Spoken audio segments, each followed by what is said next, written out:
the Honest to God series with Aingeal Rose and Ahonu. You are all very, very welcome. I am Ahonu, and with me is my lovely Aingeal Rose. People are demanding answers. Basically exposing the truth. For us to explore in more detail today. This is the time period of truth being exposed, of all the unhealed stuff coming out. So make sure you tune in. You can subscribe on iTunes, Stitcher Radio, and on our website at worldofempowerment.com. Don't miss an episode.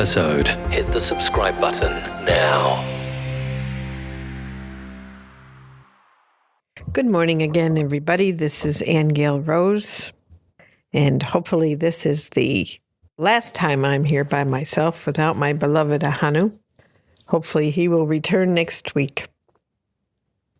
But I wanted to talk a little bit today about the world and the conditions in the world and the things that are going on in the world.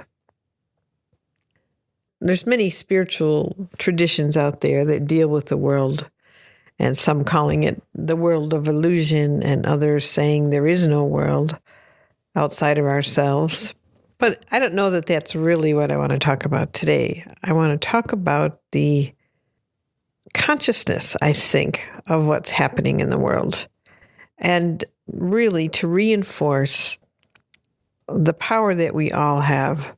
And, for a lot of us on the metaphysical path, we come across different reminders all the time. And one of the reminders that I'm often given when I go through something is the reminder of how powerful my mind is and how our minds are constantly creating realities. So there's never a time when you are not powerful. You're always powerful. Your mind, by its very nature, is creative. Any type of a thought or a deep belief energizes the plasma field around us and causes something to coalesce and become reality on some level. I've noticed that this is even true with when people write books or novels. For example, the book that was written well before the Titanic was created, a book, I believe it was called The Titan, was a story about a massive ship that looked like the Titanic and hit an iceberg and sunk. And this was written, like I say, well before the Titanic came into existence. So when I found out about that book and the story, and I went and I looked at what happened with the Titanic and I saw the similarities, my mind went to, well, does everything get manifested, even things that we consider make-believe, such as a novel? Does it all get manifested at some point in reality? Because certainly that got manifested. Or when you go to the movies when you're young and you watch a tragedy, and then something occurs in your own life later on, perhaps, that's similar to the tragedy you saw when you were younger. Do you make the connection that perhaps that manifested in your life because you had an emotional reaction to a movie that you saw that was similar? I mean, could things be that ridiculous where the universe takes it all literally and all it does was create after our thoughts and desires? Certainly it's been proven to me through the course of my life that everything I experience, I did have a hand in participating in some aspect of myself. And when I go through things that I don't like and I ask if I happen to fall into a victim perception about it, I'm quickly shown when and where I had a thought that contributed to that. Or I'm reminded, why do you want to use your powerful mind that way? So I'm going to move into this little talk today about the future of our world and the possibilities. Because certainly we hear on the news every day in America about things that our president is doing or things that he says that many of us consider very infantile, very much a little boy with his military toys. I don't know how we would even describe that, but it's putting the world in jeopardy because you've got other leaders who are just as infantile. And what do we do about this? Because it's probably considered safe to say that the majority of people want a peaceful world. The majority of people would prefer to live in harmony and survive well and thrive, raise their families, share experiences with each other. They don't want another world war, and they certainly don't want a nuclear war that would devastate so many. I think it's safe to say that this is true. And to think that that sort of a fate is in the hands of a few people who have the potential to harm millions of people is really disconcerting and alarming for a lot of people. But what about our own consciousness, and what about the issue of death itself? Many of us take death for granted. We just assume that this is nature's way. We look out and we see this is the pattern that we see throughout the world. The Fibonacci spiral, the cycle of life, the cycle of nature, the cycle of people, the cycle of planets. Around and around and around we go. Yuga cycles, on and on. I don't know about you, but I've questioned these cycles in terms of, is this the way it's supposed to be? Because history just repeats itself over and over. We have a dark age that moves to a golden age. We have a golden age that lasts, and then we descend into the cycle of going down into the darkness, and then we come up again, And is this the way it has to be? I've never believed it personally. I don't think this is the natural way. I don't think that the cycle of animals eating other animals or us eating other animals, the killing machine, I've never found that to be natural. It just didn't feel right to me. It feels very much like death consciousness. This episode is sponsored by Twin Flame Hosting. Twin Flame Hosting has been designing and hosting websites since 1993 and is now a leading provider of internet-based web services to large and small businesses all over the world. We also care for many individuals who depend on our quality, reliability, and affordable hosting solutions because we know what professional business people need in a hosting solution. Visit twinflamehosting.com.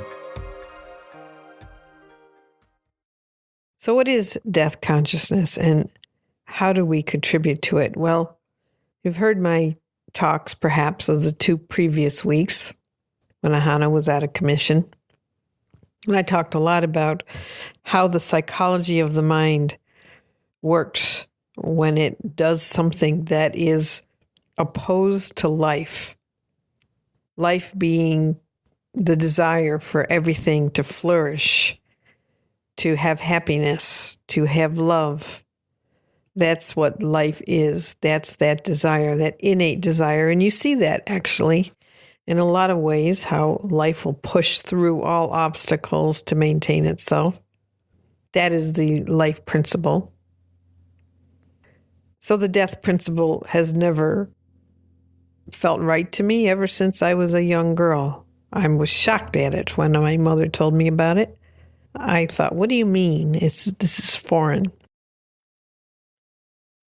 So I consider death consciousness anything that is contrary to the life principle. Anything that's destructive, anything that's harmful, any thought, any feeling, any action that destroys, that works against the life principle in the whole of life, I consider the death principle. And I know there will be people who will argue with me and say it's just a natural part of life. But I think it comes from our belief in guilt and our belief in attack and our belief in we have to protect and preserve against others. All of those sorts of thoughts are death thoughts. So when we look at the future of our world and the potential for massive destruction at the hands of a few immature people, and I do mean immature, little boy type things, and I don't mind saying it, and some people won't like me saying that, but as I see it, this is what we're looking at. Name calling, mudslinging, divisive things, accusations, blame. This one deserves that one deserves this. No regard for the life principle whatsoever.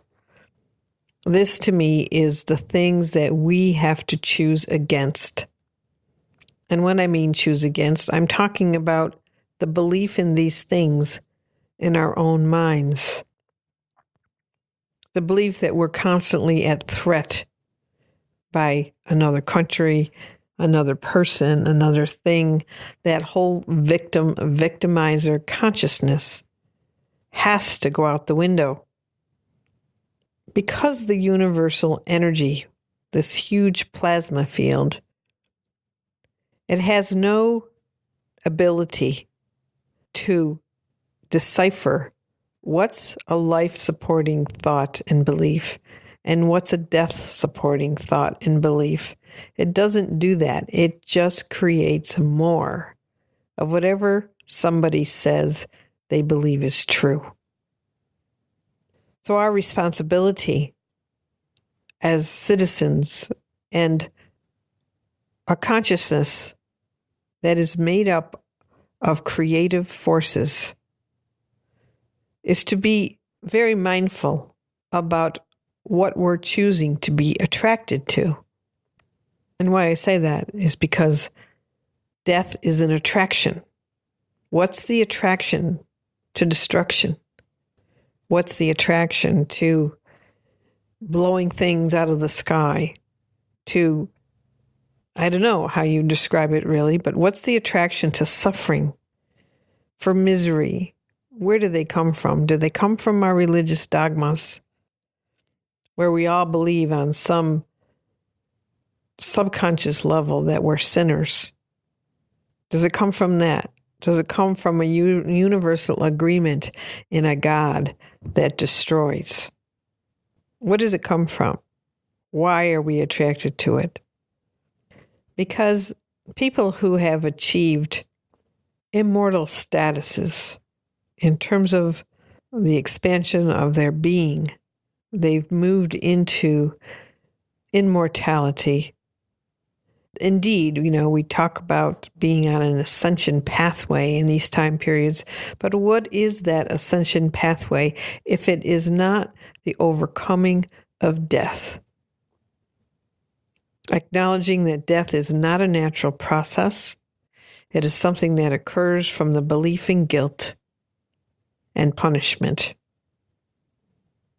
as does all illnesses and all desires to punish, whether it's ourselves or others. In my opinion, death is not a natural thing. Immortality is natural.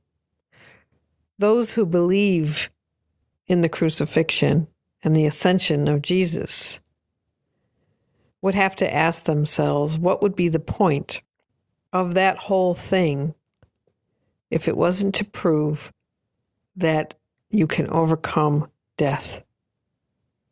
That's what ascension means. Resurrecting the body, bringing it into an immortal status. But what does it take to do that? You have to be willing to undo the belief in death on all levels, in all of its forms. And death we're not just talking about the physical body dying, we're talking about any desire we have to destroy, to weaken, to condemn, to judge. All of those things are death thoughts. So when we look about the future of our world, the fact that there are those who are willing to accept what these leaders do and say and believe it's all right and believe it's necessary, this is a problem. This is a real problem for humanity. It's a problem for life itself. The thing about life is that no matter what happens, no matter how many of us die, no matter how many earth changes we go through, no matter how many nuclear wars there are, life will still find a way to be. The demise of a lot of the planet, but life principle will still bring more life.